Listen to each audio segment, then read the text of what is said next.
আমার দিল যে ভাঙ্গা না এমন না, বা আমি যে বিরোধিতা করতেছি এমন না, আমার দিলও ভাঙ্গা। ভাঙ্গা না হইলে এই কথাগুলা বাহির হতো না। আমার দিলটা আপনাদের মতোই ভাঙ্গা, রক্ত খরণ হইতেছে আমারও, যেমন আপনারা বলবেন আমাদের হইতেছে। এই জন্যই তো আমরা চিৎকার দিতেছি। আপনারা একভাবে চিৎকার দিতেছেন, আমি আরেকভাবে দিতেছি। সবার চিৎকারের ধরন যে এক হবে এমন না, ঠিক না? চিৎকারের ধরন ভিন্ন তো হইতে পারে। আমারটাও চিৎকারই। যেটা বুঝাইতেছিলাম, যে মুসলমানের ঘরে আল্লাহ আমাদেরকে অস্তিত্ব দিলেন, জন্ম দিলেন বিশেষ রহমতের মাধ্যমে, উম্মতে মুহাম্মদী বানাইলেন।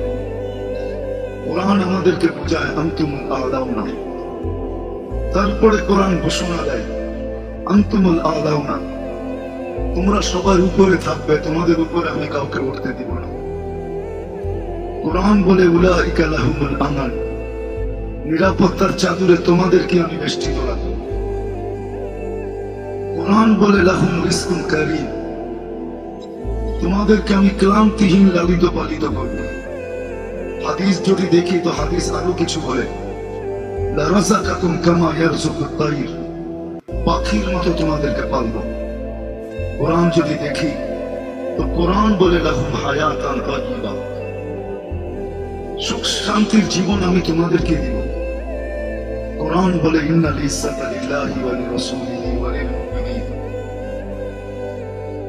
ইজ্জতের মালা আমি তোমাদের গলায় পরাবো। কিন্তু আজকে যদি পটভূমি দেখি তাহলে বিলকুল কোরআনের বিপরীত দেখা যায়। যে শব্দগুলো আমি বললাম, আজকে সারা দুনিয়ায় মুসলমান নির্যাতিত, নিষ্পেষিত, অবহেলিত, দীক্ষিত, ঘৃণিত, লাঞ্ছিত, বঞ্চিত, সবচেয়ে নিকৃষ্ট। যদি না হতো তাহলে প্রাণীবাদী বলে একটা সংস্থা আছে দুনিয়াতে, যারা প্রাণী নিয়ে কাজ করে। আপনাদের এলাকায় আছে কি আমি জানি না, কিন্তু আমাদের খিলগাঁও এলাকায় দেখি মাঝে মাঝে ফজরের পরে কিছু লোক ছুটে আসে কুকুরের বাচ্চাগুলাকে খাওয়ানোর জন্য, কুকুরকে আহার দেওয়ার জন্য। আপনাদের এলাকায় আসে কিনা জানি না, কিন্তু আভিজাত্য এলাকার ভিতরে আসে প্রতিদিন সকালে, ফজরের পরে চলে আসে, কনকনে শীতের ভিতরে আসে।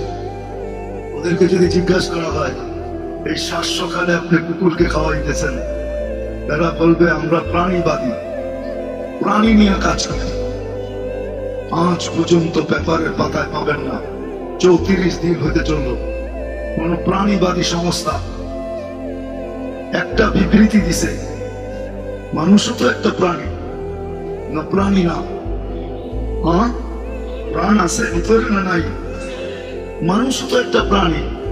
একটা বিবৃতি আপনি আমাকে ফেসবুকে দেখাইতে পারবেন না, কোন মিডিয়া দেখাইতে পারবেন না যে প্রাণীবাদীরা একটা বিবৃতি দিছে যে দিন রাত বোম মারা এতগুলা মানুষকে কেন মারা হইল। কিন্তু যদি এতগুলা কুকুরকে কোথাও বোম মারা হইতো, আমাদের ছোটবেলা দেখছি ঢাকা শহরে সিটি কর্পোরেশন থেকে লোক আসতেন, রাতের বেলা ইনজেকশন দিতেন কুকুরের গায়ে আর উঠায় নিয়ে যেতেন। এখন তো প্রত্যেক গলিতে রাত্রে মানুষের সম্মেলন না হলেও কুকুরের সম্মেলন হয়, না হয় না? মনে হয় বুঝাইতে পারি না। আমি তো প্রতি রাত্রেই দেখি, রাতা যখন ফিরি রাত্রে বাসায় ঘুমানো যায় না, কেন আমার গলির ভিতরে অনেকগুলা থাকে। নতুন কোনো মানুষ গেলেই তার পিছে ছুটতে থাকে আর আওয়াজ করতে থাকে। নিচের আওয়াজ উপরে বেশি লাগে, নিচে কম লাগে। একটু উপরে থাকি তো আওয়াজে ঘুমানো যায় না। এরকম প্রত্যেক গলিতেই কুকুরের সম্মেলন হইতেছে। এখন আর সিটি কর্পোরেশন আলাদা নেয় না, কেননা প্রাণীবাদীরা এর বিরুদ্ধে দাঁড়াইছে। না, মারা যাবে না, তারা প্রাণী, অবুঝ প্রাণীকে মারবেন কেন? কিন্তু আজ পর্যন্ত আমাকে বুঝান, বলুক আমাকে, যারা 24 ঘন্টা মিডিয়ার মধ্যে চোখ রাখে, যে মিডিয়ার কোন শিরোনামে বসে যে প্রাণীবাদীরা একটা কথা বলছে, একটা খবর দিছে, এটা বিজ্ঞাপন দিছে একটা, যে এতগুলো মানুষকে রাত দিন বোমবারি করে কেন মারা হইল নিরীহ মানুষগুলাকে? হামাস তো একটাও মরে নাই। ওরা মরবে তো মরবে কোত্থেকে? ইঁদুর কি মারা যায় নাকি? ও তো করতে থাকে। হামাস তো বিচ্ছু, কোত্থেকে মারবে? গর্তের ভিতরে ঢুকতে পারলে না মারবে। তারপরে ও তো বিচ্ছু, ওকে কোত্থেকে মারবে? কিন্তু নিরীহ মানুষগুলা মারা গেল। বুঝা গেল প্রাণীবাদীদের চোখেও আমরা যদিও প্রাণী, কিন্তু কুকুরের চেয়ে নিকৃষ্ট প্রাণী। নাইলে ওরা বিজ্ঞাপন দিত। আজকে আসেন, আমি কথা গুছাই নিয়ে আসছি। কেন আমরা নির্যাতিত? যে উম্মতকে আল্লাহ কুদরতি হাতে বাছাই করলেন, আমরা বাছাইকৃত, কুদরতি হাতে বাছাইকৃত মানব জাতির ভিতর থেকে সর্বপ্রথম আল্লাহ আমাদেরকে বাছাই করছেন। আমি আমারটা বলি, আপনাদেরটা জানি না। বলে থাকি আমি আমারটা। মনে হয় লক্ষ কোটি মানুষের ভিতর থেকে আমি যখন কুদরতি হাতে বসছি, তখনই মনে হয় আল্লাহ বলছেন তোকে উম্মতে মুহাম্মদী বানাইলাম। এরকম প্রত্যেককে আল্লাহ বাছাই করছেন। হুয়া জিতাবাকুম, আল্লাহ আমাদেরকে বাছাই করা উম্মতে মুহাম্মদী হিসাবে। কোরআনে আমি 5টা দেখাই না, 5 ডজন দেখান দেন যে কোরআন আমাদেরকে মর্যাদা দিছে। কিন্তু আজকে আমরা নির্যাতিত কেন? আজকে 2টা কারণে আমরা নির্যাতিত। ইসলাম যদিও আল্লাহ নির্বাচিত, ইন্নাল্লাহ আস্তাফা লাকুমুদ্দীন, মুসলমান হিসাবে আল্লাহ আমাদেরকে কুদরতি হাত দ্বারা নির্বাচিত করছেন। ইসলাম আমাদের জন্য আল্লাহর পক্ষ থেকে নির্বাচিত। আমরা ইসলামের লালচে রাখি না। আমার সমাজের 99% মানুষ, যুবক বলেন আর নারী, যুবক বলেন আর যুবতী বলেন, পুরুষ বলেন আর নারী বলেন, শিক্ষিত বলেন আর অশিক্ষিত বলেন, সবাই আমরা গায়রুল মাগদুবি আলাইহিম ওয়ালা দাল্লিন। যদিও আমরা প্রত্যেক নামাজে পড়ি, কারি যদিও তার কেরাতের সুর উঠায়, ইমাম সাহেব যদিও তার কেরাতকে বিভিন্ন ভঙ্গিতে পড়তে চায়, কিন্তু আমরা শুধু মুখে বলি। কিন্তু গায়রুল মাগদুবি আলাইহিম ওয়ালা দাল্লিন এর ইশকে আমরা মাতাল। ভালোবাসায় আমাদের এই মনটা ভরা। আমরা ইসলামের লাজে রাখি না, ইজ্জত রাখি না। ইসলামের ইজ্জত যদি আমরা রাখতাম, তাহলে আবাবিল ডানা মেলা কোনোদিন হতো না। আবাবিল আছে দুনিয়াতে না নাই? জানেন? যাই না বলতেছেন না? না যাই না? হজে গেছেন কেউ এখানে? কে হজে গেছেন? হাত উঠান তো। হজে গেছেন না? রাত্রে দেখবেন হেরেমের উপরে ছোট ছোট কতগুলা পাখি ঘুরতে থাকে, ওইটাই আবাবিল। আমাদের দেশও আছে। সপ্তাহ 2 আগে হবে, বিকালবেলা আমি কাজপুরে দেখতেছিলাম, কাজপুর ব্রিজের উপর দিয়ে উঠতেছিল। আবাবিল তো এই জন্য তৈরি হয়েছিল না যে ডানা মেলা উঠতে থাকবে আর শোডাউন করতে থাকবে। আবাবিল তো এই জন্য তৈরি না। মশা তো এই জন্য তৈরি না যে কয়েলের ব্যবসা করবে আর মালদার হতে থাকবে আর মশারির ফ্যাক্টরি বানাবে আর বছরে আমরা 3-4 বার চেঞ্জ করব। মশা তো এই জন্য তৈরি হয় নাই যে এক্সপ্রে আলাদা এক্সপ্রে বানাবে আর টাকার পাহাড় বানাইতে থাকবে। মশা তো এই জন্য তৈরি হয় নাই। উঠান ইতিহাস, নমরুদি জাতিকে তো আল্লাহ ধ্বংস করছিলেন মশা দিয়া। মশা তো এই জন্য তৈরি হয়েছিল। 800 বৎসরের রাজত্বকে ধুলায় মিশাইয়া দিয়েছে মশা। সারা দুনিয়ার রাজত্ব যার হাতের ভিতরে ছিল। 800 বৎসরের ভিতরে কোনো অপোজিশন পার্টি ছিল না। নমরুদের আমলে 400 বৎসর জুতার বাড়ি ছাড়া 400 বছর জুতার বাড়ির সাথে। দুনিয়ার ইতিহাসে একটাই মশা পাওয়া যায়, তাও ল্যাংড়া, যার বয়স দিছিলেন আল্লাহ 400 বছর। মশা তো এই জন্য না যে আমাদেরকে কাটবে আর ডেঙ্গু বানায় হাসপাতালে শোয়ায় দিবে। ইতিহাস উঠান।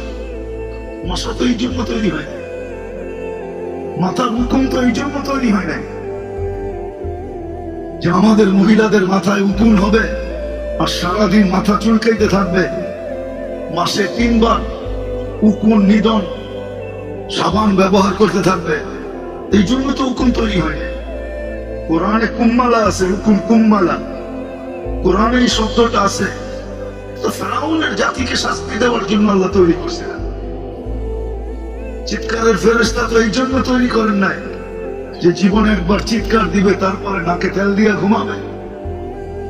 বাতাসের ফেরেশতা তো এই জন্য তৈরি করেন নাই যে কওমে আদকে খেজুর গাছের মতো শোয়ায় রেখা দিবে আর বাকি জীবন উদাসীন জীবন কাটাবে। জিবরিল তো এই জন্য তৈরি হয় নাই যে টানা মেলা আকাশে উঠতে থাকবে। এখন তার ওহী বাহক না উনি। আমাদের নবীজি চলে যেতে দেরি, তাইলে হাদিসে এই কথা কেন আসতো? নবীজি যখন দুনিয়ার থেকে যেতেছিলেন তো জিবরিলের চোখে পানি ছিল। তো আল্লাহ রাসূল জিজ্ঞাসা করতেছে, আপনি কাঁদেন কেন? তো বলছে, এলপিআরে চলে যাব। ওহীর সুবাদে নৈকট্যময় যাওয়ার সুযোগ হতো, কিন্তু আজকে থেকে আর ওই নৈকট্যময় জায়গায় যাওয়ার সুযোগ হবে না। কেননা ওহী আনার প্রয়োজন হবে না। আপনিই তো সর্বশেষ নবী, নবুয়তের ঘরের তালা আপনি। খাতামুন নবিয়্যিন মানে নবুয়তের ঘরের তালা, সিলগালা। আপনি তো সিলগালা, আপনি তো তালা। কেউ বাহির হবে না, কেউ ঢুকবেও না। দিনে আমি এলপিআরে চলে যাব, এক নৈকট্যময় যাওয়ার সুযোগ হতো আমার। এই জন্যই চোখে পানি। ১৬ লক্ষ নবীদের দুয়ারে আনাগোনা ছিল, সবগুলা বাদই দিলাম। আপনার মতো সৃষ্টির সর্দার, সৃষ্টির রাজা, দুজাহানের বাদশাহ, কিয়ামতের মাঠের রাজা, আপনার দরবারে আনাগোনা ছিল। প্রাপ্তবয়স্ক থেকে নিয়ে ৬৩ বছর বয়স পর্যন্ত আমি আপনার পাশে পাশে ছিলাম। আর সত্য এটাই, আল্লাহ রাসূল যেদিন জন্ম নেন ওদিন মিকাইল আলাইহিস সালামকে আল্লাহ বডিগার্ড হিসাবে নির্ধারণ করেন। যেদিন আল্লাহ রাসূল প্রাপ্তবয়স্ক হন তো জিবরিল আলাইহিস সালামকে আল্লাহ অ্যাড করেন যে তোমরা আমার বন্ধুকে পাহারা দিবে দুইজন। বিদায় আজকে মনের ব্যথায় চোখে পান। এখন তো আর ওনার ওহী আনতে হয় না। ডেড সি তো বাংলাদেশে না, ডেড সি তো ইসরায়েলে। আমি তো নিজে চোখে দেখে আসছি।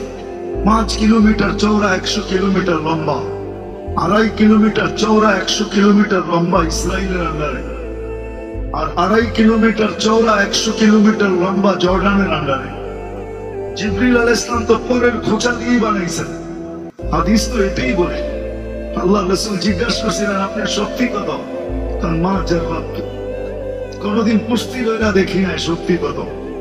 কিন্তু আপনাকে আমি তথ্য দিতে পারি, একটা পরের কোণার, আমার একটা ডানার কোণার শক্তি কতটুকু বলতে পারি।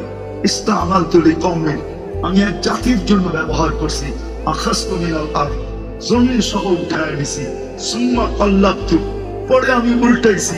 ওয়া আলকাইতু আলাল আরদ, জমিনে মেলা দিছি। ফাসারা বাহরান মাইয়িতান ইলা ইয়াউমিল কিয়ামাহ, কিয়ামত পর্যন্ত এটা ডেড সি হিসাবে না। উনি তো ডানা মেলা উঠতেছেন।